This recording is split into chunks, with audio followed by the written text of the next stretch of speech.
Welcome back to another episode of the Juicebox Podcast.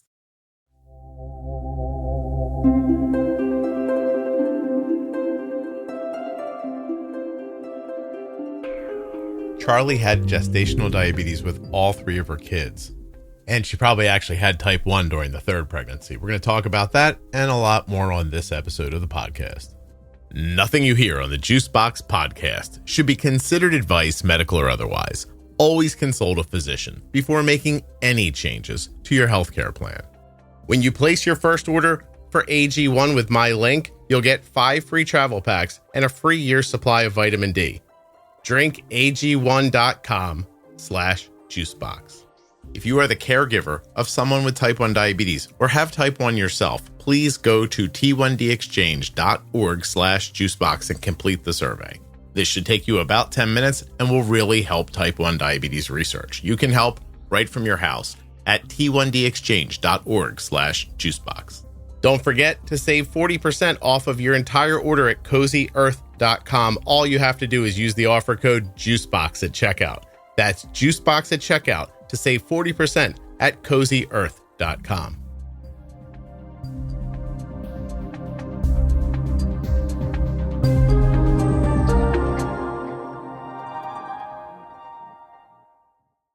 This episode of the Juicebox Podcast is sponsored by Omnipod 5, and you can learn more right now at my special link, omnipod.com/juicebox. This episode of the Juicebox Podcast is sponsored by the Eversense CGM. Eversense is going to let you break away from some of the CGM norms you may be accustomed to. No more weekly or bi-weekly hassles of sensor changes. Never again will you be able to accidentally bump your sensor off. You won't have to carry around CGM supplies. And worrying about your adhesive lasting? Well, that's a thing of the past. EversenseCGM.com/juicebox. My name is Charlie. I am from Canada, and I was diagnosed with LADA diabetes type 1.5 in March of 2023 after the birth of my third child, but I didn't become insulin dependent until 7 months later. So it was a bit of a shock because I had 2 gestational pregnancies before that. I thought the third was gestational, and I was expecting type 2. Like, I was fully prepared for type 2. Let me ask you that question. So then you have 2 pregnancies. So you get pregnant, you have gestational diabetes, it passes, goes away, isn't impacting you anymore. Yeah. You get pregnant again, it happens again, passes again. Yeah. That leaves you with the expectation that one day you will have type 2 diabetes? Yeah, and we have family, like there's family history of type 2 on both sides of my family. And they told me with gestational, like the more gestational pregnancies you have, the more likely you are to develop type 2 later in life. So that was on my radar. So you were like, hey, let me see if I can get this going and I'll make a third baby and see what happens. Well, yeah, my sugars got crazy after when my second child was a year old. Okay. My sugars were weird. I wasn't a diabetic yet. I was getting lows. I was getting lows all the time. Like, I was hitting even the 2s, like 2.8 after I'd had a snack. If I was late for a meal, I was crashing. I was hitting like 3s all the time. I was hitting 3s. If I was late for a meal or missed the snack. And I just I'd feel it. Like, I'd feel the drain. I'd start shaking. I'd start sweating. And I'd test and I'm in the 3s. And I'm like, why am I in the 3s? And then even in the 2s after eating, I'm like, what is going on? So I went to my doctor. Real quickly, Charlie, for people listening, 2.8 is a 50, 3 is like a 54, just for like context for everyone. Yeah. Which, I mean, and I also knew really nothing about diabetes because I'd only had 2 gestational pregnancies and I never saw the 2s when I was pregnant. Like, because if I was in the 4s, I'd have a snack to come up above 5. Can I ask, during the pregnancies with the gestational, what was the management plan like? So my first 2 was different than the third because we did move. So it was just a different team altogether. So it was quite different. So the gestational for my first 2, they had me record. I had to write down all my sugars, like, so fasting and after each meal, I had to record it on paper. And then take a picture and email it to them on Sunday, and then they'd phone me Monday and say, these are your adjustments. And I did it. I mean, I knew nothing else. And I already had a big baby with a big head. And they did tell me in the education class, they said, if you don't manage your sugars, then that can cause your baby to have a larger head or just be larger in general. Mm-hmm. And I'm like, great. I'm already there. You're telling me this can get worse? Yeah. Charlie, when they tell you that, how do they shape that statement? Is it like, hey, careful, your hoo-ha is going to have a problem? Or is it like it's an actually a problem for the baby itself? It was for the baby. Like the health of the baby was the main concern. Mm-hmm. Okay. I mean, and then in turn, I mean, it was my first child. There's already fear of how does this thing get out of me? Right? Like it's your first pregnancy and you're like, oh my goodness. So they did say like, and this was pre-COVID. So there was like 10 ladies there for this gestational education class. It was like an hour long. I was already in shock that I was diabetic because I know gestational diabetes was even a thing. Okay. Until the lady called me. Like I knew I was getting a glucose test done and had to drink the sugar and wait the hour. And then a lady called me a week later and said, I'm calling to book you in for the diabetes education class. And I said, does that mean I'm diabetic? And she froze and she said, well, I'd assume so because I've been told to call you to book you in for the diabetes education. I said, okay, nobody told me that my blood work was done and I was diabetic. So I was confused, I guess. I just had never heard of it. The Omnipod 5 automated insulin delivery system is available now and waiting for you at omnipod.com/juicebox. Omnipod 5 is the only tubeless automated insulin delivery system that integrates with the Dexcom G6 CGM. And it uses Smart Adjust technology to automatically adjust your insulin delivery every 5 minutes, helping to protect against highs and lows without multiple daily injections. Omnipod 5 is also available through your pharmacy, which means you can get started without the 4-year durable medical equipment contract that comes with most insulin pumps, even when you're currently in warranty with another system. To get started today, go to omnipod.com/juicebox. Now, for those of you who aren't in the market for an automated system, but still want an insulin pump and love the idea of tubeless, you're looking for the Omnipod DASH. Head over to my link, omnipod.com/juicebox. While you're there, you'll be able to learn everything you need to know about the Omnipod 5 and the Omnipod DASH. And you can also find out if you're eligible for a free 30-day trial of the Omnipod DASH. My daughter Arden has been wearing the Omnipod since she was 4 years old, wearing an Omnipod every day, and it has been nothing but a friend in this journey with insulin. Because the Omnipod is tubeless, you can wear it while you're showering, swimming, or participating in your favorite physical activity. It's a big deal to not have to disconnect from a tubed pump to do those things. Head over now to omnipod.com/juicebox to find out if you're eligible for that free 30-day trial of the Dash, to learn more about the Dash, or to learn more about the Omnipod 5. Get started today. Omnipod 5 full safety and risk information, as well as a list of compatible phones and clinical trial claims data, are available at my link. And at that same link, omnipod.com/juicebox, you can also find terms and conditions for that Omnipod DASH 30-day trial. A lot of assumptions made. Like, so the doctor says, we're going to send you for a glucose test. And they assume that you know what that means. And then the results come back. Nobody tells you until the person calls you to say, hey, coming in for your diabetes training. Yeah, I'm like, okay, I'm diabetic. What part? And I didn't know what that meant. What part of the Great White North do you live in? What province there? Ontario. Okay. Yeah. When you become a type 1, I know I'm going to jump ahead for just a second. What's the management structure like? What insulin do they give you? How do they talk to you about technology? For my type 1, for my type 1 dependency, they put me on Basaglar, long acting, and Novorapid with meals. Okay. All right. That's all I wanted to know for now. We can go back to the pregnancy. Okay. So she gives you the call, hey, you have diabetes. And you're like, well, what now? And then where does it go from there? So I go to this class with all these other pregnant ladies, and they gave me the glucometer, and they're like, this is how you test your sugars. And I'm just like, I was so scared that I started to shake when I had to use the Lancet. I just couldn't believe I had to do this. And then they told me I had to do it like 5 times a day. And I just couldn't believe it. I'm like, that's a lot of work. And I'm like, I'm already busy. And it just seemed like such an inconvenience. But I did it. Like I followed all their rules to a T because I didn't want my baby to get any bigger. Sure. And they told me that like once baby's born, you stop your insulin. We'll test you, make sure you're not diabetic. And that's what happened. He was born. Got my insulin like 6 weeks later, did the blood work. Everything is fine. And I'm like, great. Glad that's over with. I hated the needles. Mm-hmm. I got pregnant again and they tested me early because of the first pregnancy, because of the first gestational. Sure. So they tested me a lot earlier and I was borderline. So then they made me do it again, but with more sugar. And then I was diabetic again. And that was for even longer. That was like for 5 months, 4 to 5 months, whereas the first one was like 2 months. Okay. And then, so second diabetic pregnancy.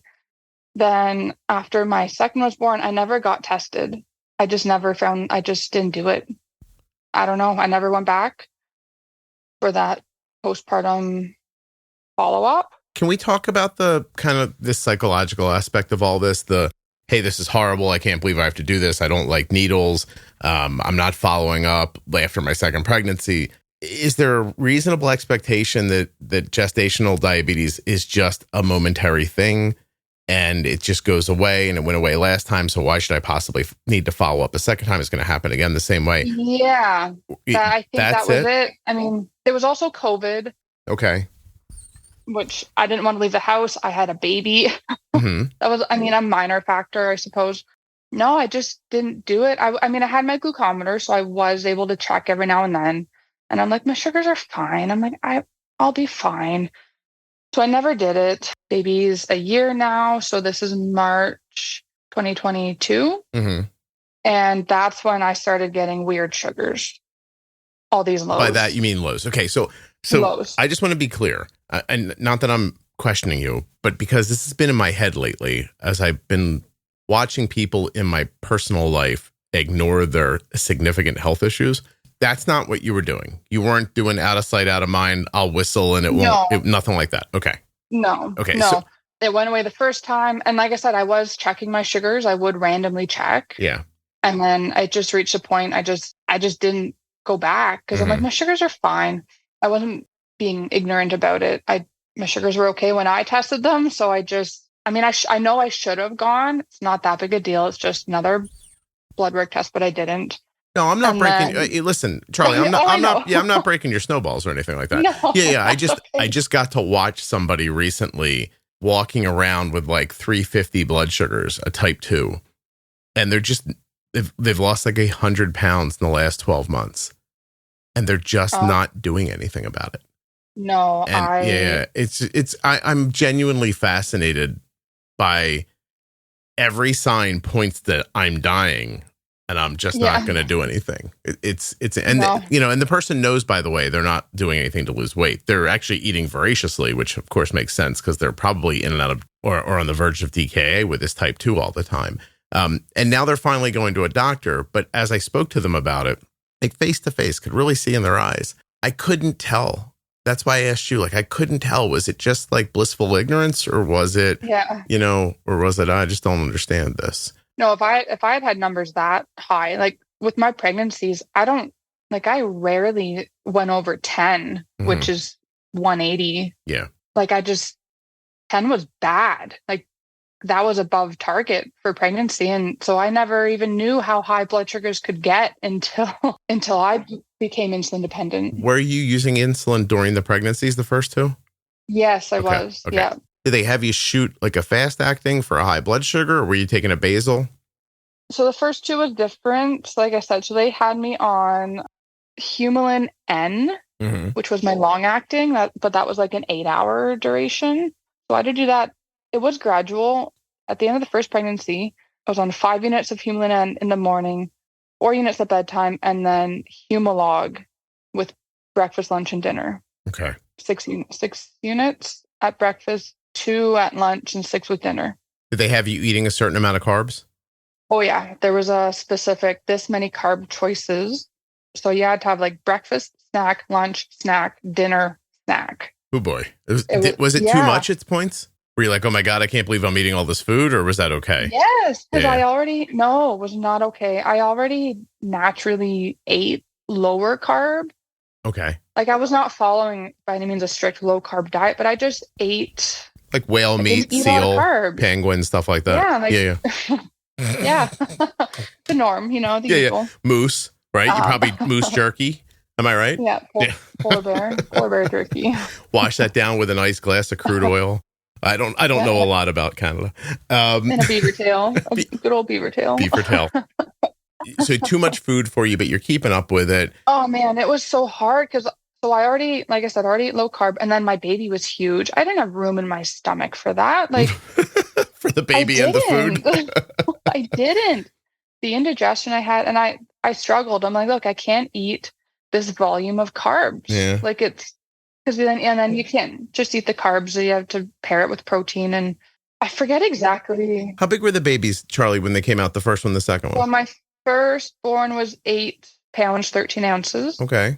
The second was 6 pounds 14 ounces, and I cried when I saw her on the scale because part of me, I felt some guilt with my son, which is silly because 8-13 is a big baby, but not crazy. I know a lady had a 10-pound baby. She still limps 20 years later.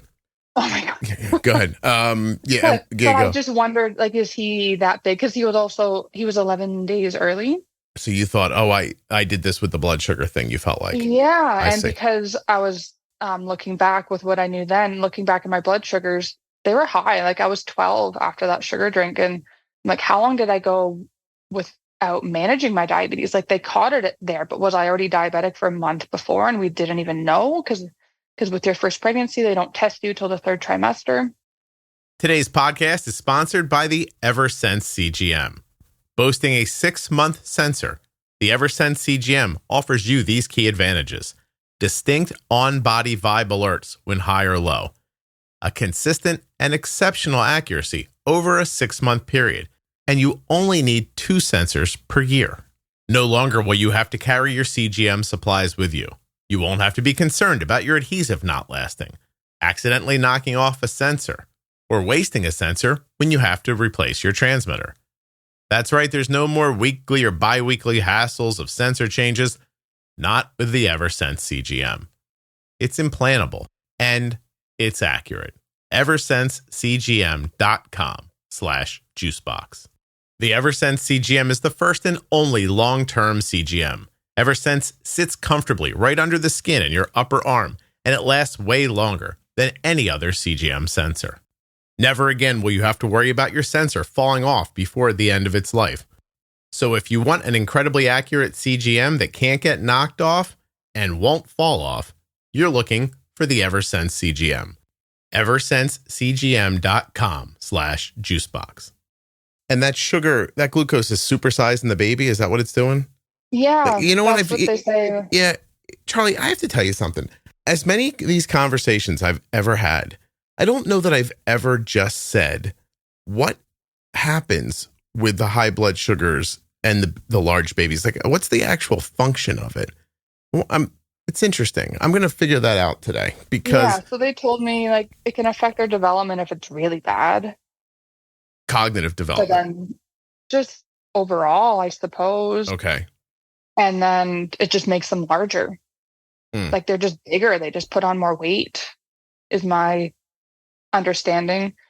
As far as unmanaged goes, I don't know, because I managed it very well, and it was easy to just avoid sugar because they told me, like, this will be over once you deliver. So I was like, okay, I just won't eat dessert. It felt like a momentary thing, like I could cut this out for now. Yeah, it was momentary. It was easy to say, no, I'm not going to eat that. I'm diabetic and I'm caring for my baby. Like, it was not a struggle to watch everyone else eat cake and I ate nothing. It just mentally was fine. Well, yeah, listen, I got to be honest with you, if you're planning on raising a kid for its whole life and you can't cut out like snacks, you're probably not cut out to be a parent. I mean, seriously. Or at least you're not ready for the amount of, that probably sounded harsh. You're not ready for the amount of things that you give up to be a parent, because that's next. I mean, honestly, if the top 10 things I give up every day, if someone just said sugar instead of this, I'd be like, oh, is that it? That'd be terrific. Yeah. All right, I'm going to try something here. How does elevated blood sugar in a pregnant woman impact fetal development? That's a pretty good, right? Am I Google? Yeah. Okay. Let's see what I never Googled that. And yeah, we just always talk about like, don't do that. Why? That isn't good. Why not? Yeah. I'm curious. Well, now. Listen, now I feel like we're all curious. So if we're not, you probably shouldn't be listening to the podcast. If this doesn't have your curiosity piqued, you should probably get out of this episode. Okay, so I'm going to put it, I'm so interested to see where this comes back because the place I put it into my Vision AI app. Elevated blood sugar levels during pregnancy, particularly in cases of gestational diabetes or pre-existing diabetes, can have significant impacts on fetal development. Here's a detailed look at how high glucose levels can affect the developing fetus. This is Scott reads the internet to you, but hold on a second. Macrosomia, large birth weight. High blood sugar in the mother can lead to higher blood sugar levels in the fetus. The fetus then produces extra insulin, I get it, to process the glucose, which can lead to increased fat deposits and larger body size known as microsomia. This can complicate delivery and increase the risk of birth injuries. So your blood sugar goes up, the baby's blood sugar goes up, and the baby makes more insulin. Ooh, okay. Yeah, that's interesting. Hypoglycemia at birth. Babies born to mothers with high blood sugar levels can have very high insulin levels at birth. And then once the umbilical cord's cut off and the maple tap is, I guess in your situation, is cut, the glucose supply from the mother stops, but the baby's insulin levels remain high, which can lead to dangerously low blood sugar levels shortly after birth. Yes, so they did explain that to me. Okay. Like the week before. So like the week before delivery, I sat down with they called her the diabetic doctor. I don't think she was an endocrinologist. And basically that was explained to me. Like you need to monitor your sugars up until like the baby's born. Don't give up now because we're close. Yes, because some women will wake up the morning of their induction and be like, I made it. I'm having Fruit Loops for breakfast. And then your sugars are high. And then, baby sugars are high. Their pancreas doesn't know what to do because it's been leaning on my pancreas. And then, sugars drop. So baby's making a ton of insulin. It comes out, the umbilical cord gets cut, then the baby's glucose level is not being fed by your high glucose level anymore, and the insulin crushes the baby. Here's the third thing it says. Preterm birth and respiratory distress syndrome. High maternal blood sugars can increase the risk of early labor and delivery. Premature infants are at risk for many complications, including respiratory distress syndrome, a condition that makes breathing difficult. There's more. Did they tell you about that one by any chance? No. Developmental delays. It was all about size. There is some evidence to suggest that children born to mothers with poorly controlled diabetes may face a higher risk of developmental delays. These could affect cognitive, motor, and social skills. And then there's congenital malformations. Elevated blood sugar levels, especially during the first trimester when the baby's organs are forming, can increase the risk of congenital malformations. This includes heart defects and defects of the brain and spine. And the last thing is increased risk of obesity and type 2 diabetes. Children born to mothers with high blood sugar levels during pregnancy may have a higher risk of becoming obese and develop type 2 diabetes later in life. They told me about that one. They did tell you about that one? Yeah, okay. They did tell me about that one. And then there's some direction here. I want to tell people I used my Vision AI app, which is an AI platform that I've gotten involved in because they are at the moment integrating a ton of content from the podcast into the knowledge of the AI. So I'll be telling people more about that in the future. But I've never done that before because there are going to be those of you listening who are like, oh yeah, Scott's got a piece of this Vision AI company and he's trying to get us to use it. Well, let me be clear. You're 100% right. But I'm actually using it because instead of Googling it and getting back kind of like a high level answer and then having to dig through to get all this thing knows why you're asking. It actually knows. I'm using Arden's account. It knows Arden has diabetes. As interesting as that is, although I think it would answer the question the same for anybody who is using it. You don't have to have diabetes to use the app. Anyway, okay. So they told you some of that, not all of it. Now that you've heard the rest of it, does it freak you out more, or Are you like, okay, no? I mean, it makes sense. I mean, it certainly is scary, but then the bit that they did tell me was enough to have me listen. Mm-hmm. Take it real seriously. Yeah, this is serious. This is for my baby. Yeah. May I say, Charlie, still, even though you took it very seriously and did what they told you, you're still at the, I was going to say the whim. That's not quite right, but you're at their direction constantly. So you're not making adjustments. Like, can you look back with your type 1 diabetes mind now and say, oh, I would have done differently when I was. For sure. Oh, okay. Oh, yeah. Like, I did as they said. I knew nothing about insulin. They said inject this much at this meal, and I did. But then what happened with my second pregnancy is a friend of mine had gestational diabetes. Like, I had my first child, then she had hers, and then I had my second. So for her pregnancy, I was watching her. She was on the sliding scale, and she could adjust her insulin. And I was never allowed to do that. I didn't even know it was an option. I never even thought to ask because it was never brought up. It was inject this at this meal and this at bedtime. And that was it. So watching her manage her diabetes, I was like, like that looks easier. That looks nicer. So for my second pregnancy, I remember asking them at like Christmas, I'm like, what can you do for me? Like, help me get through Christmas. Like, I want to eat more sweets. Yeah, like I want this kid to be healthy, but I would also like a chocolate chip cookie. Well, I want the Christmas treats within reason. I hear you. How can I increase my insulin to accommodate that? And they said no. They said you just have to be careful. Just try and like balance it out. Okay, so Charlie, are you and her going to different doctor's offices? Different teams. Yeah, we had different clinics. Were you in? I just like to say province, but were you in different provinces? No, same province. Same. Okay. All right. So it's different clinics. Yeah. The reason I ask for people who don't know is that you can get wildly different healthcare depending on what province of Canada you're in. This is something I've learned from making the podcast. It's about diabetes specifically. And I was wondering, was this just like literally a different doctor? So would you consider now that she had a more progressive doctor than you did?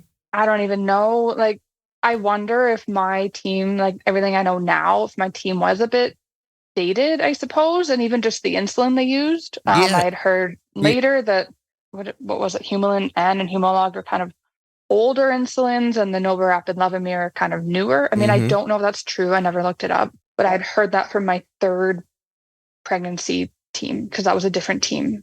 The thing that throws me off is that you had the first baby, would you say 8'10"? 8 pounds, 10? 8 pounds, 13 ounces. How much is that in kilograms? Why don't you guys, why do you guys do some things in kilos and some things? Oh my goodness. Because we are influenced by the UK and the US. So we're all mixed up. I apologize. Anyway, but my point was, you had an 8'10" baby that was not premature, but came 10 days early, right? Which is early. Yeah, I was induced.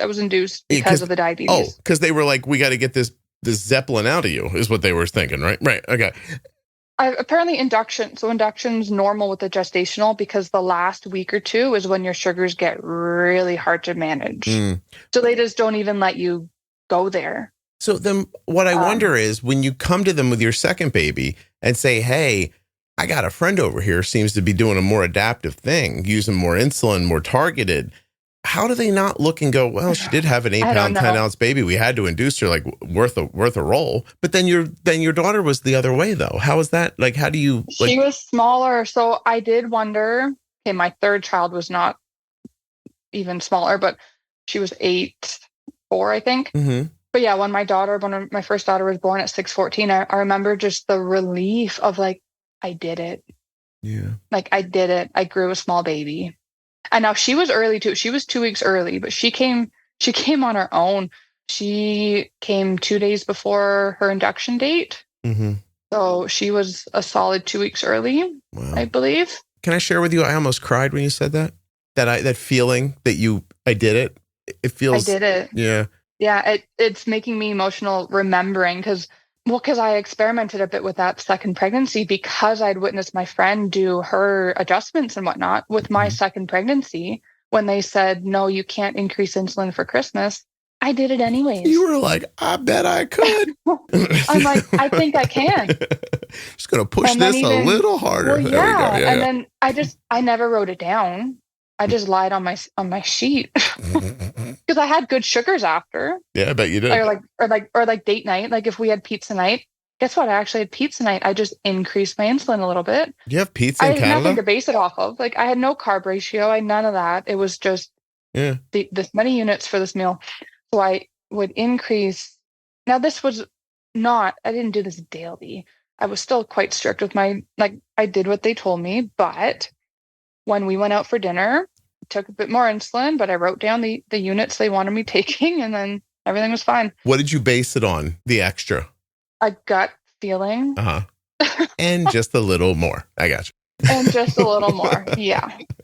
Yeah, that's what it was. I mean, I would kind of eyeball it and know, okay, I'm generally eating 3 carb choices. This looks like 5. So I will almost double. Like it was an eyeball. On the old Omnipod PDM, which they don't call it a PDM anymore, they call it a controller, but there was like this rubber button you had to hold down to make the insulin go up, like the numbers, like, you know, if you were going to choose how many carbs or something, I just push and hold it. Like say I was trying to get to like, I don't know, 5 units and it would roll up and it would like go to like 5.25 and Arden would be like, go back. And I was like, it's close enough.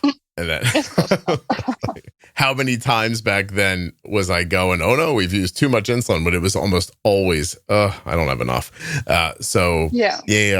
It just hit me one day. Like once she got bigger, 5 units, 5.15. What's the difference? Like, you know what I mean? Like when it's down to like when you're little and it's, you know, 0.1 is like all the insulin in the world. Well, then obviously it's a lot, but where did you get the courage from? My friend. Yeah, that's it. Okay, she can go out for ice cream and increase her insulin, and she's fine. I like Charlie's I want to be a good mom, but I would really like ice cream too. Well, yeah, come on. Right. And this was an even longer duration of diabetes because it was caught earlier. So it was kind of like, oh man, I got to do this again, but it's even for longer. I mean, there was still a light at the end of the tunnel, which was the delivery of the baby, and then insulin will stop after, like it did last time. But I had I treated myself a bit. So then what happened after she came out? Like you had an expectation, you were supposed to do a follow-up, you didn't. And then I didn't. I checked my own sugars and I didn't, but I didn't do the true blood work. Yeah. And then when she was a year is when my sugars went weird. Did you get dizzy? Is that how low you got? Lightheaded. Okay. But my fasting was high. Like my fasting was around 9. But then I would I'd crash after meals. But I wonder if it just hit me harder because I was higher and then crashing. Because in the moment, I'm like, I'm always low. But I learned later I was high, but then I was getting low very fast. Okay. I just was never catching the high because I would go to test an hour after my meal and I'm in the 3s. But I would probably already hit the 12s, but then within the hour come back down to 3s. So I went to my doctor and I said, like, something's wrong with my sugars. And he just did a generic blood sugar test. Like, I don't know, it was fasting, I think. Fasting and A1C. My fasting was 5.7. My A1C was 5.9. And you need to be under 6. So he's like, you're fine. You're okay. And I went back and I said, I'm not. Like, I keep, like, this was, if I went to get groceries, I had to bring snacks, like grocery shopping. Oh, yeah? I couldn't go anywhere without bringing a snack or having fueled up with a meal beforehand because I was getting low. No matter what. Even if you didn't eat. No matter what. Like, you couldn't fast, right? No. That's interesting. Like, I was in like I wasn't managing diabetes because I wasn't diabetic. Yeah. And I was never diagnosed with it yet. So I was in a preventative, like, let's prevent the lows. But you knew this was a problem, right? Like, you weren't like unaware. I knew it wasn't okay, but that's why I went to my doctor. And then I went back and I said, I can't live like this. Like, I have 2 kids. I'm crashing it felt like a crash in the 3s if I don't eat enough food. And even a fully balanced meal, like, like we had chicken curry with quinoa. Like that's a filling meal. And I remember an hour after that, I was in the threes and shaking and sweating, and I didn't feel good. So he did even more blood work that I had to pay for. It wasn't covered. Why and he said, can you tell me why it wasn't covered? Because he didn't think it was necessary? No, it just not covered by OHIP. So it was it's just a specialty blood work, I suppose, not a common one. I see. So, and he told me, he's like, you need to come in for this blood draw during a low. And how the hell you want me to do that? What? Yeah. Like, how do I do that? And he's like, I know, I understand you have 2 kids at home. I understand the complications, but this is the blood work I want to do. So my neighbor at the time, like we've moved since then, but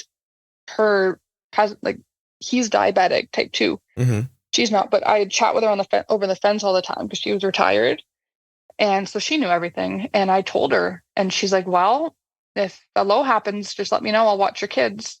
It happened. It hit. I could kind of time it too. Like I knew if I'm late for a snack, I'll get low. So I just didn't have a snack. And then I got all shaky and I tested and I was like, I think 3.8 or something. I hollered over the fence. I'm like, can you watch my kids? I got to go to the doctor's office. And it was only 5 minutes away. I was nervous because I had to drive there. Yeah. But I also knew I've been in the 2s before and not passed out. So I should be fine. And I did it. She took the kids. I drove to the doctor's office. Yeah. And I'm shaking and I've got my sugar pills in my pocket, but I'm shaking and I'm sweating and the lights are somehow brighter, I guess. It was one of the symptoms of the low.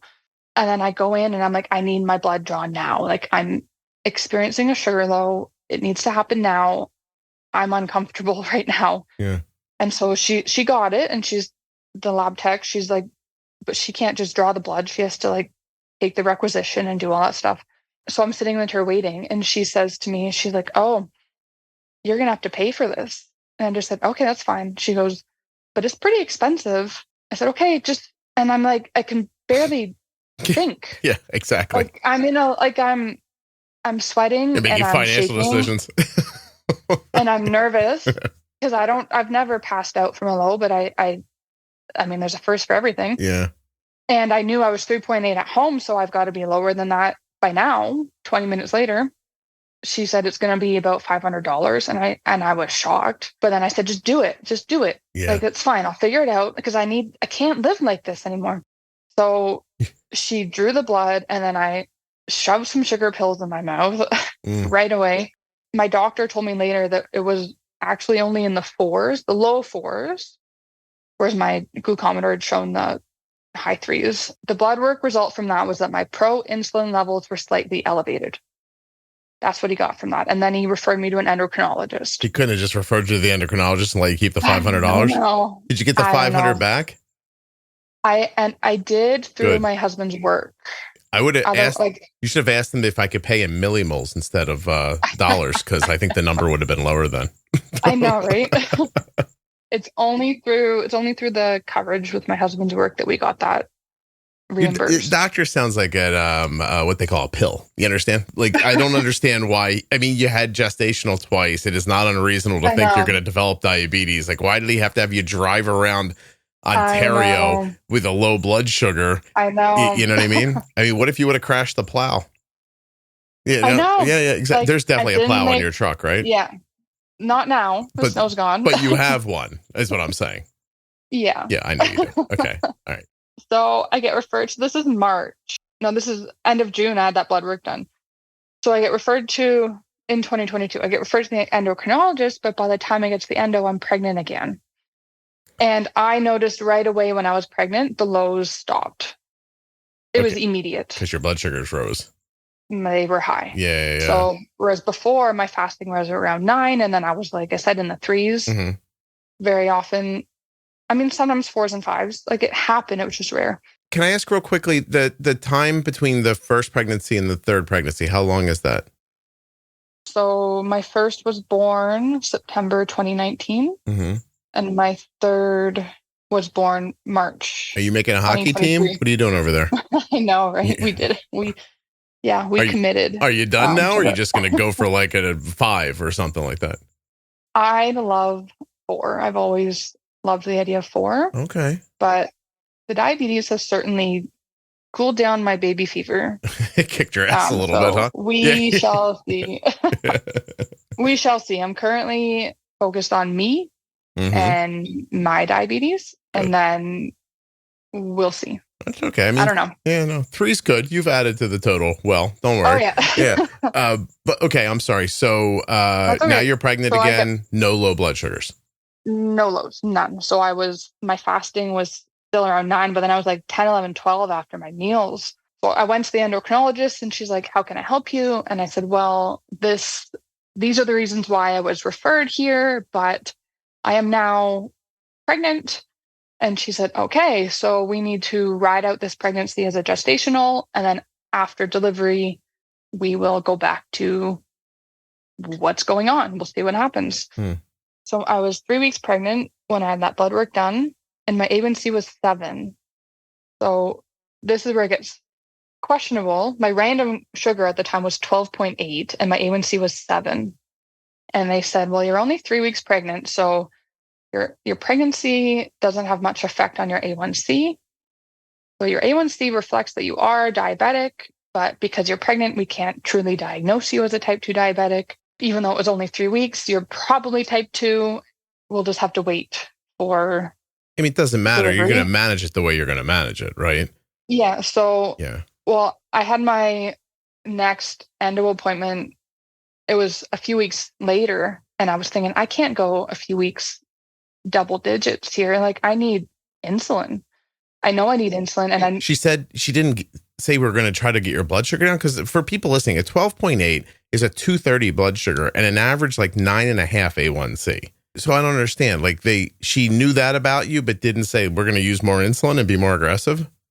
Yeah, she didn't give me insulin. She sent me to the gestational. She sent me to the diabetes clinic, whereas I was at her office. So she sent me. She's like, okay, you're pregnant. Here, go see the team. The team will look after your pregnancy. Okay. That's what happened. I understand. So then my appointment with the team. Yeah, what's the gap in time though? Once she, it feels important to me. She sees you. How long till you see the team? I think I don't have that in my notes here. I'm gonna guess. I think it was 2 weeks. Yeah, see, that's the part I don't understand.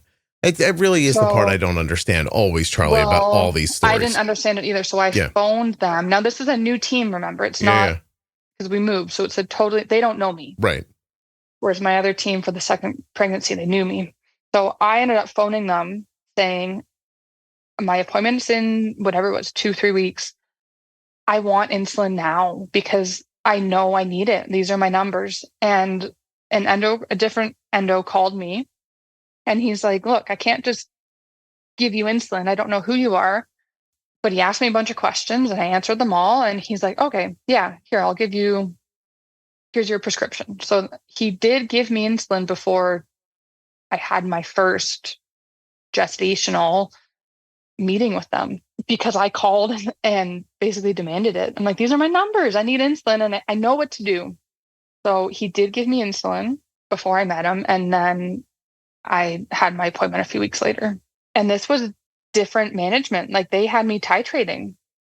They had me adjusting my numbers. Like they gave me the power. Like I could do this. Yeah. Which was really nice. Like, because my appointments, because before I had to email them every Sunday and they'd call me Monday with my adjustments. Whereas here, like I'd see them every 4 weeks. I mean, I could call them if I needed them. They were always there if I had questions, but otherwise I was left to manage it myself. And I really enjoyed that. Like I knew what to do. Yeah. Well, hell, you got enough practice. You know how to make babies and take care of diabetes. That's for sure. I know. Yeah. So that was hugely different for me. At what point do you think during your third pregnancy, if during your third pregnancy, at what point do you realize I'm going to have diabetes now? Like this isn't going away again. Yeah. So that was, honestly, I didn't fully get that until the insulin dependency when like 7 months after she was born. Because what happened, like it was managed really well. I think the biggest adjustment for me with the third was doing needles for the full 9 months. That was a hard pill to swallow. Because before it was such a short period, I'm like, yeah, it's only a few months, like it's fine. But so I had to ask my team, like I knew I had to do my insulin and whatnot, but I had to ask them, how do I have dessert? Because I had never done that before. I just didn't have dessert. How do I do this? So like they gave me pointers on how to indulge a bit. That was one of the hardest things, was making this like a lifestyle. Yeah. Instead of like a strict regimen of, I just don't do that. It was like, okay, how do I do this safely? And then exercise, because I had 2 kids. So activity level was a factor, whereas it was not a factor with the other 2. Mm-hmm. So those were the hardest things. Like things to hurdle, yeah. To figure out with the third, with it being the full pregnancy on insulin. So the signs for them was that I was going to be type 1 later, was how sensitive I was to insulin at the end of the pregnancy. Because my target, I think fasting, they wanted, I forget now, I think it was under 7. So like my fasting would kind of be creeping up to 7, and then I'd increase my Levemir by 1 unit. And then the next morning I'm waking up at 4 or something like that. And they're like, wow, that's a big jump. That's a big drop. Yeah. So then they gave me half unit pens. So I had half units for Levemir and half units for NovaRapid, because I had a similar issue with food, like with meals. But even then, a half unit would drop me quite a bit. That was the biggest sign for my endo. I mean, throughout that pregnancy, some people, they'd say, so you're gestational? And I'm like, well, I don't know. Because I was told, some people are like, oh, so you're diabetic and pregnant. I'm like, I guess so. And others are like, but you're pregnant, so you're gestational. Like, I saw different people all the time, like different dietitian, different nurse, different endo. There was 3 endos in that clinic. So everybody had a different view as to what I was. Fantastic. But it was not type 1. It was not type 1. Like, that was not a thing yet until the very end. Like, it was 2 weeks before baby was due. And he's like, you need to get this blood work done now, because there's a chance you will need to continue your insulin after the baby's born. And I was like, what? Like, I didn't know that was a thing. Right. I got the blood work done on time. I remember phoning the office like a few days before she was born and asking, like, do you have these results yet? Because my baby's about to be born. They told me I might need to continue insulin. I need to know. Yeah, what am I doing? I need to know. So they did, like, I had to dig for those results. They called me and they said, stop your insulin after baby's born. And now I know, because I didn't know in the moment, but now I know that was the anti-GAT, like the antibody test. And I was high, like I had high antibodies, but my C-peptide was fine. Okay. So they had me stop the insulin, but I had to continue checking my sugars every morning and every meal. And that was not easy to do with a newborn and 2 toddlers running around. So that was a shock too, because like I just had in my mind, this will end when the baby's born. Yeah.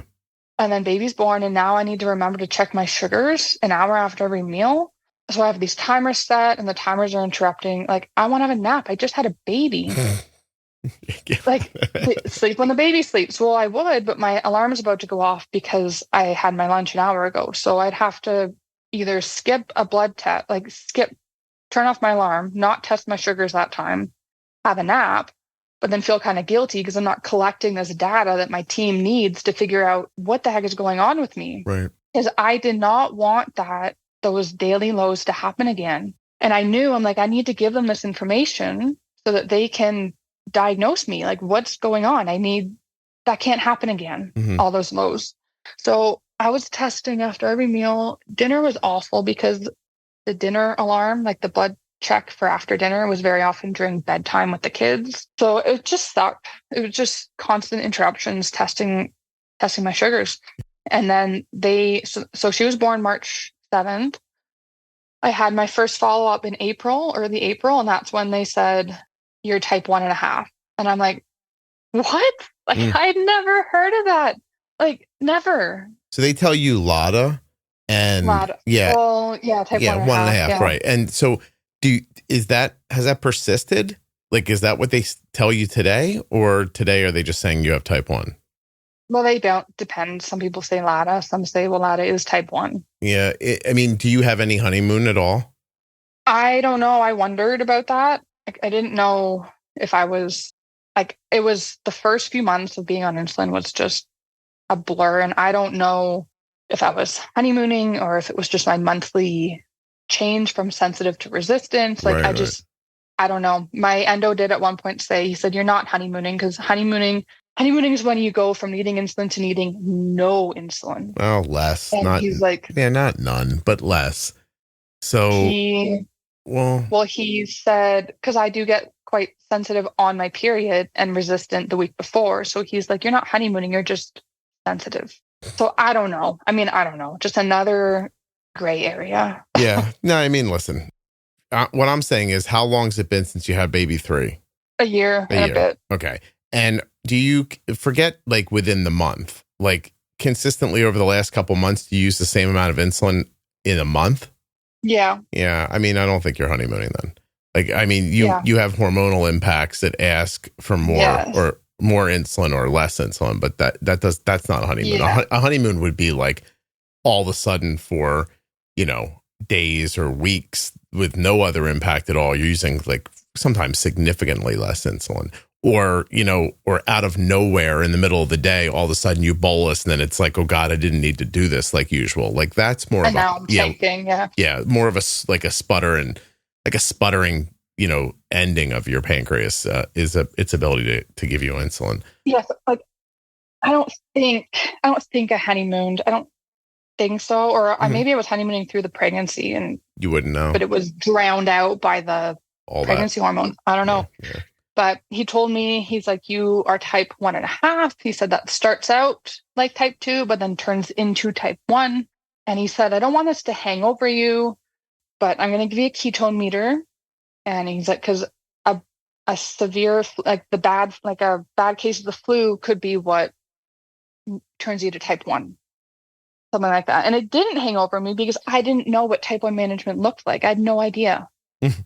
Like if I could go back and tell me then, hey, go listen to the Juicebox podcast to learn how to use insulin while you're not pregnant. Oh my God, would have made my insulin dependency so much easier. Oh, no kidding. Because I didn't know, I just didn't know. I don't know any type 1s. I had asked them before during the pregnancy, like, what does type 2 management look like? And they said, yeah, you check your sugars a few times a week and you generally there's medications for it. So that's also a fairly inaccurate description of how to well take care of type 2 diabetes. Yeah, well, I mean, listen, you're going to get flung right into that world of nobody really knows what they're talking about, or if they do, they don't do a great job of explaining it. And, now here you are. But how are you doing today? Like, what's your management look like today? I'm pumping now. I've been pumping for a month. It was a blur. So what they told me in April was I'm type 1.5. And they're like, type 1 can happen next week, next year, 5 years. They don't know. So just keep monitoring is what they said. So that's what I did. I kept checking my sugars. They kept checking, they kept doing blood work. They put me on metformin in August, end of August. And I did ask for insulin because I didn't know. Again, I didn't know what type 1 management looked like. I just knew type 1s used insulin. Okay. And I didn't know. I'm like, is it a weekly insulin? Because that would be nice. I could do once a week needles. that's fine. Or once. Here's what I'm willing to do. Yeah. Yeah. So I asked about it because they put me on metformin, and I'm like, look, I already have a sensitive gut. I've heard it can have gut side effects. What about insulin? Because I think I was hitting 13, 14 after meals sometimes, but I was still hitting 4 at times. So they're like, you're not high enough for insulin. Because sure, insulin will turn your 13s into a 10 or a 9 or an 8, but then it'll turn your 4s into a 2 or a 1. So they're like, you're not high enough for insulin. So they put me on metformin. My sugars were definitely better on metformin. I was even getting into the 4s, especially if I went for a walk. Mm-hmm. It definitely was good for my sugars. My gut couldn't handle it. I couldn't. So I was only on it for a month. I stuck to it for a month because they did say, my pharmacist said, your stomach can adjust to it, like get used to it. So I gave it a month and it didn't. You didn't feel better? No. I stopped at the end of September, and I also stopped testing my sugars. I was usually testing because I felt funny anyways, because I was getting lower. But for like that 3 weeks, I didn't test my sugars, and I knew I should have, but I wasn't, because I'm like, at my next endo, they'll just give me a different pill. I'm like, they'll just pick a different pill or something. Like, I'm going to take a break. Fine. I'll take a break for a month till we get back to that. Yeah. Like, I mean, I had a baby, my middle child's in diapers, my oldest had just started school. Like, it was a lot. It's chaotic. Mm-hmm. And I didn't check unless I felt funny or whatever, but I didn't really check for the 3 weeks. So then I had my endo appointment, and he's like, well, what have your sugars been? And I said, well, I haven't been checking, but like, this is what they were when I was on metformin. And he's like, well, check your sugars right now. And I was 19. Ooh. And I had never, ever seen a number that high. Never. Oh, yeah. The dietitian went, whoa, insulin? And the endo goes, yeah, insulin. And I said, but wait, like, I just had lunch. Wait, I just had a baguette. No, you don't know. And he's like, he's like, he's like, well, what'd you drink? Because I drink water. I always drink water. He's like, no. Wouldn't 19? Matter. Yeah. Yeah. He's like, 19 means your pancreas is shot. Right. You need insulin. I could go drink a 2-liter bottle of soda and my blood sugar might go to 160. Yeah. Yeah. So then they're talking, the dietitian and the endo were talking. They're talking, and they're saying like, so Basaglar in the morning and Novorapid with meals. And that's when it hit me. Like, I have diabetes. Yeah. No kidding. It was like I'm getting emotional just thinking about it, because I thought I was done with that, because I gave birth. Right. I pushed out the baby and the diabetes, I thought. Yes. Yeah, no kidding. So then it was like, oh my God, I'm on needles, like, for the rest of my life. Like, I was in shock. Like, I think it was I couldn't believe it. So then I'm processing that of like a needle with every meal and the morning. And like, I didn't know. I wasn't expecting that. Like, even with the 1.5 diagnosis, nobody had said, hey, like, they had said it'll turn into type 1, but no one had said, you didn't really know what that meant. Like, and I didn't think, I didn't know what it meant. So they put a Libre on me, right, and sent me home with a prescription. And he said, start with 8 units of Basaglar in the morning, and I think it was 3 units of Novorapid per meal. That's all your direction? That was it. And I remember thinking, maybe they have more trust in me because I already have experience with this. No, that's not it, Charlie. What happens is no one tells anybody. You know, I am never not gobsmacked and think to myself, how is everyone even alive? Like, here, just take some insulin. It'll work out. Like, okay. Yeah. Yeah. All right. And I did.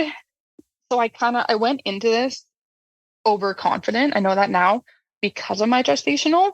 Mm-hmm. I thought, okay, this, like, needles with every meal and every morning, that's what I did. So I can do this. I had this false confidence. I would figure it out, because what they told me when pregnant is the pregnancy hormones affect your sugars. And I'm like, okay, well, I'm not pregnant, so I won't have that roller coaster. I'll figure out my dose and I'll be good to go. It still felt like taking a pill to you, but through a needle. Yes. Yeah, exactly. Because I thought, I'll just figure out my dose. Like, I will put my heart into this. Like, I was weighing everything. I was measuring all my food accurately, and I was trying to figure out the right dose. And I couldn't get it. Yeah, well, there's a reason for that. I mean, now I know. Yeah. Like, it's so much better now, but at the start of it, and 8 units was way too high, but I didn't know that. So then I'm getting low between meals, which was normal with pregnancy. So I'm snacking, and then I'm getting high before my next meal. And my appointments are a few weeks apart. So I'm on my own for a few weeks, and I can call them if I want to, but I also thought, why call them? Like, I'm allowed to adjust. I'll do my own adjusting and tell them what I've been doing. So then at some point they said, like, you shouldn't snack on carbs between your meals. Type 1 is don't do that. Like meat and like protein and veg between meals. I'm like, okay. I mean, I guess that kind of makes sense. So that was an adjustment. Like I just went into this thinking like I know how to do this, but I didn't. Yeah. Like I had no clue. But the pregnancies made me think I did. Mm-hmm. And the other thing, he never told me. He just said, this is your target. You need to be between 4 and 10. So adjust your insulin until you're within target. Well, I was 19. No one told me like, hey, do this slowly. The next few days, I'm just doing I'm going to target. And then I had, I guess it's sugar withdrawal. I don't know what it is, but my vision was so blurry. I could barely read my phone. Oh, because you were bringing your blood sugar down so quickly. Yes. Yeah. But I didn't know that in the moment. So I'm trying to Google, like, is this a low? Like, am I going to pass out? Yeah. What? Why can't I see? Why can't I see? Oh, the other thing, when he gave me the insulin, he also gave me a prescription for Baqsimi thing? And I said, what's this? And he said, oh, that's in case you're unconscious from a low blood sugar, someone else can spray it up your nose. What a description. I was like, what? Like, because I was on insulin before when I was pregnant, nobody ever gave me this. No one ever, like, that wasn't a thing. So I'm leaving with like, okay, I could pass out and someone else will need to save. Like, what? Like, I was just so confused. Yeah. So then I'm scared because I'm like, okay, the chance of me passing out must be high enough because they gave me the squimmy. Yeah. They gave me this thing to fix that. I'm home with a baby and 2 toddlers. Who's going to save me? So then anytime I felt like a low... Charlie, which one of these kids am I going to put in charge of shooting powder in my nose? Yes. Well, so then anytime I felt funny, my first thought was, if I pass out right now, are the kids okay? No, not if you fall on them. That was it. No, for sure, you're going to squish one of them. Yeah. Like, Jesus Christ. If I pass out on the floor right now, is the baby, like, where's the baby? Where are the kids? Are they, like, where are they? Yeah, now you have this whole new... Like, the fear. Yeah. I was terrified. God damn right. Because I'm home with the 3 kids, so... Where is your husband, by the way? He works for Hydro. Is that... He's a lineman. He's a lineman. Okay. All right. Lineman, yeah. So he's gone. He works, yeah. He's gone all day. Literally up a pole. Yep. Yeah. He's a pole dancer. Yeah. A lot of that's what got you in trouble, by the way, with the gestational. Yeah. But yeah, I hear what you're saying. I assume he's gone for long stretches, then he comes back, you missed him. No, it's not like that. Home. Okay. No, he's home he works 7 to 3, Monday to Friday. Oh, you have time to be sick of him. I got you. He works a lot of overtime, but he's gone all day. Yeah. Yeah. Geez. So the fear... Pay for insulin. The fear was, yeah, I know, right? The fear was huge. Yeah, I imagine. And I'm not, no joking. Like, I mean, it's the idea that I could pass out and I have 3 little kids with me is overwhelming. Yeah. Now, over time, I learned to trust the tools, and I knew, and like, I learned after a few weeks, I don't know, it was such a blur because I tried so hard to be perfect too. And then I was so hard on myself. I was so fixated on targets. That's where I really went wrong, is like 4 to 10. I need to be between 4 and 10 and under 7 in the morning. So if I was over 7 in the morning, I'd increase my Basaglar because that's all I knew to do, like target. Oh, you were being too reactive. Yeah. With the wrong things. Like trying so hard to be perfect. And it was just causing this roller coaster. Yeah. I didn't know to connect all these dots. I didn't know, okay, maybe my fasting was high today because we had a movie night last night. Like, I didn't know to analyze it that way. It was just, oh, my fasting was high. It's been high for a day or 2 or 3. I'll increase my long acting. Well, then I'm getting low between meals and in the night. And then... Because that wasn't the problem. Your long acting was good. That wasn't the problem, but I didn't know it yet because I hadn't found the podcast yet.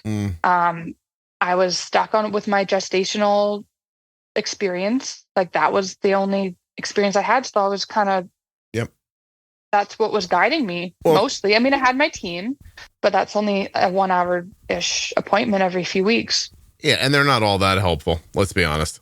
Like, you know what I mean? They only look at the last week, let's say. But then there was 2 or 3 other weeks that I was struggling that they're not analyzing. Yeah.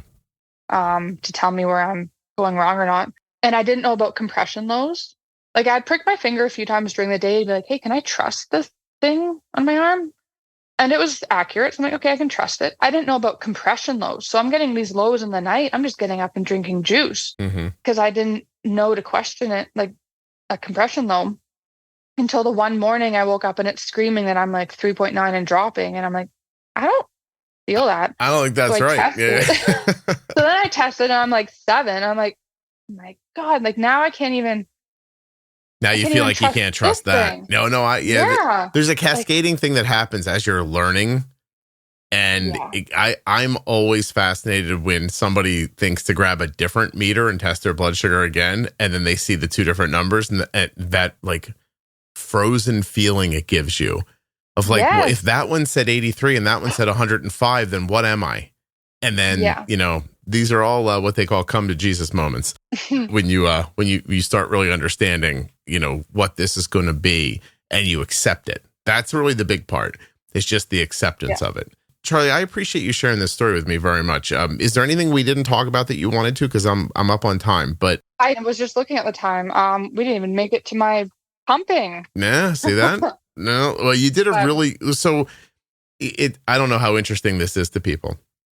But there are some people that I interview who are very leadable. They'll tell a bit of a story. I ask a question that takes the story in the direction that I'd like it to go in because it feels natural to me. And people will answer. And then there are some people who know how they want to tell their story. I can't affect it. You're one of those people.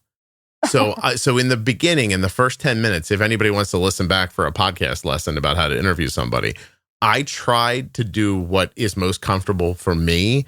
You didn't respond to it, so I adjusted to what's more comfortable for you. So if you would have let me, I could have got us through it faster. But, I didn't even realize. You were resistant. Oh.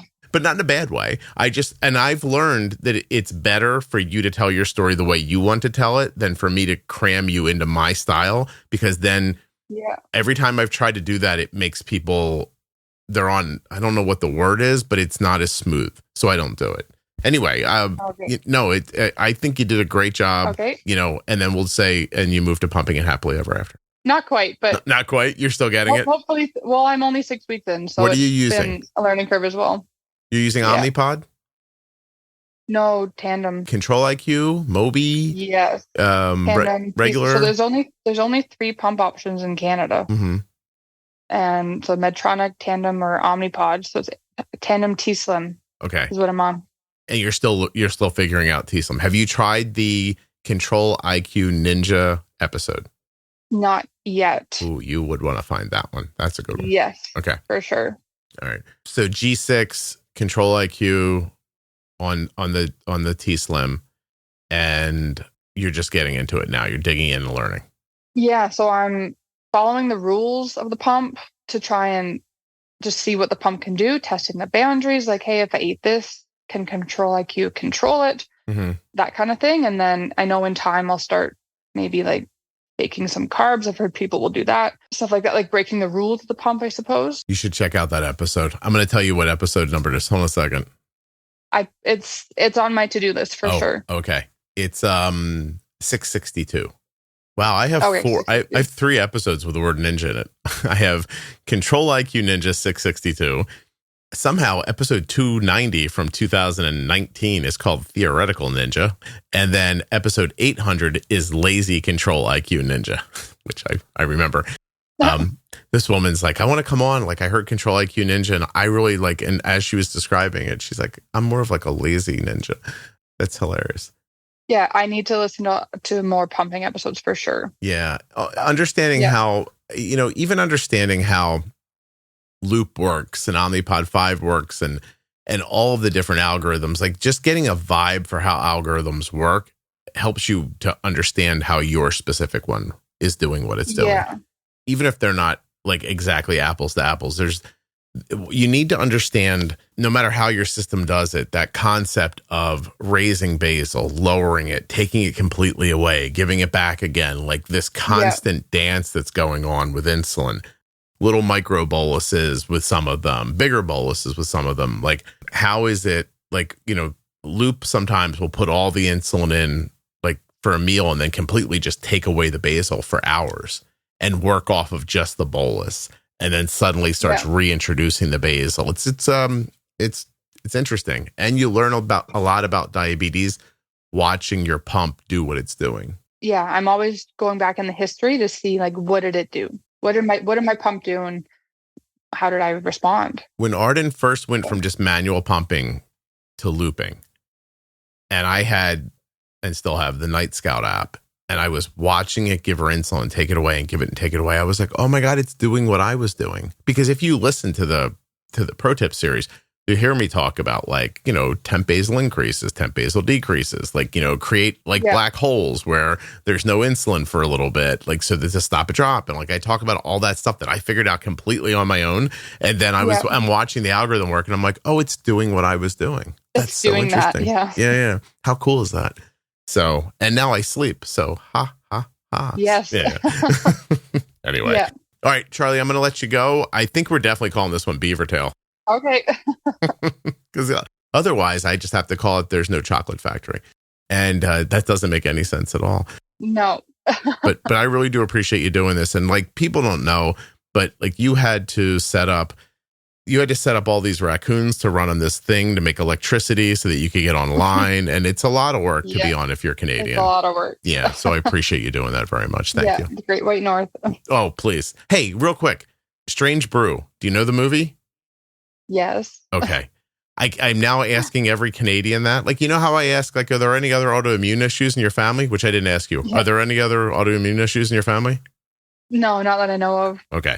Do you have anything else? Celiac, thyroid, anything like that? Nope. Okay. Not yet, at least. The last two Canadians I've interviewed have not known the movie Strange Brew. And one of them didn't even know who Rick Moranis was. So I am now going to try to remember to ask every Canadian these questions. You should. I'm going to. I love you. By the way, you are so Canadian. It's fantastic, Charlie. I don't know if you know that or not, but I didn't know that. Oh, okay. You'll listen back and you'll hear it. You'll be like, I am very Canadian. I will listen for it. Nothing wrong with it. Just interesting. All right. Hold on 1 second for me. I really appreciate you doing this.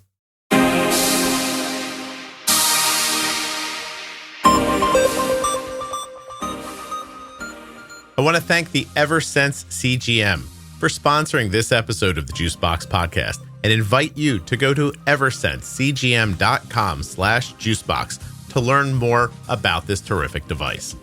You can head over now and just absorb everything that the website has to offer, and that way you'll know if Eversense feels right for you.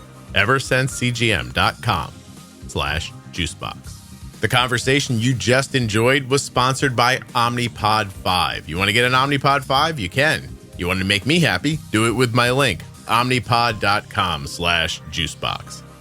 If you're looking for community around type 1 diabetes, check out the Juicebox Podcast private Facebook group, Juicebox Podcast, type 1 diabetes. But everybody is welcome. Type 1, type 2, gestational, loved ones, it doesn't matter to me. If you're impacted by diabetes and you're looking for support, comfort, or community, check out Juicebox Podcast, type 1 diabetes on Facebook. Okay, well, here we are at the end of the episode. You're still with me? Thank you. I really do appreciate that. What else could you do for me? Why don't you tell a friend about the show or leave a 5-star review? Maybe you could make sure you're following or subscribed in your podcast app. Go to YouTube and follow me, or Instagram, TikTok. Oh, gosh. Here's one. Make sure you're following the podcast in the private Facebook group as well as the public Facebook page. You don't want to miss, please. Do you not know about the private group? You have to join the private group. As of this recording, it has 51,000 members in it. They're active, talking about diabetes. Whatever you need to know, there's a conversation happening in there right now. And I'm there all the time. Tag me. I'll say hi. Hey, what's up, everybody? If you've noticed that the podcast sounds better, and you're thinking, like, how does that happen? What you're hearing is Rob at Wrong Way Recording doing his magic to these files.